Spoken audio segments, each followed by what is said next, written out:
આપણે ગુજરાતીમાં લિંગ વિશે અભ્યાસ કરીશું। ગુજરાતી મીડિયમ અને અંગ્રેજી માધ્યમ બંનેમાં લિંગ ઓળખવાનું પૂછાય છે પરીક્ષામાં। તો ચાલો આજે આપણે લિંગ વિશે અભ્યાસ કરીશું।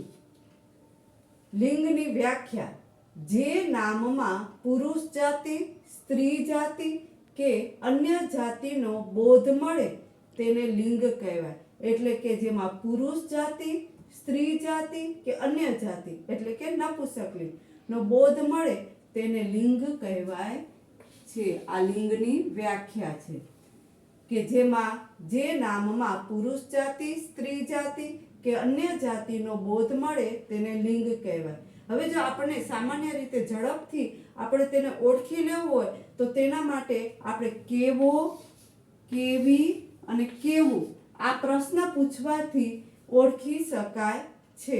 તો આપણે તેને સમજીએ। લિંગના 3 પ્રકાર પડે છે। લિંગના 3 પ્રકાર પડે છે: સ્ત્રીલિંગ, પુલ્લિંગ અને નપુંસકલિંગ। તો આપણે તેને ઉદાહરણ દ્વારા સમજીએ। ગાય, હવે ગાય છે તો ગાયને આપણે ગાય કેવી, હવે કેવી પ્રશ્ન પૂછવાથી જેનો જવાબ મળશે તેને શું કહેવાશે? સ્ત્રીલિંગ।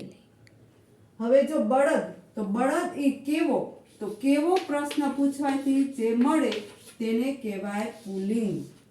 અને નપુંસકલિંગ, તો બાળક કેવું, હવે આ કેવું પ્રશ્ન પૂછવાથી જેનો જવાબ મળે એને કહેવાય નપુંસકલિંગ। આવી રીતે કેવી, કેવો અને કેવું આ 3 શબ્દ પ્રશ્ન પૂછવાથી જે જવાબ મળે તે લિંગ મળે છે।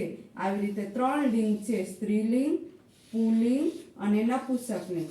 તો વિદ્યાર્થી મિત્રો, હવે તમને સમજાઈ ગયું હશે કે લિંગની વ્યાખ્યા પણ શું છે અને તેના પ્રકારો 3 છે: સ્ત્રીલિંગ, પુલ્લિંગ અને નપુંસકલિંગ। અને તે કેવી, કેવો અને કેવો આ 3 શબ્દથી ઓળખી શકાય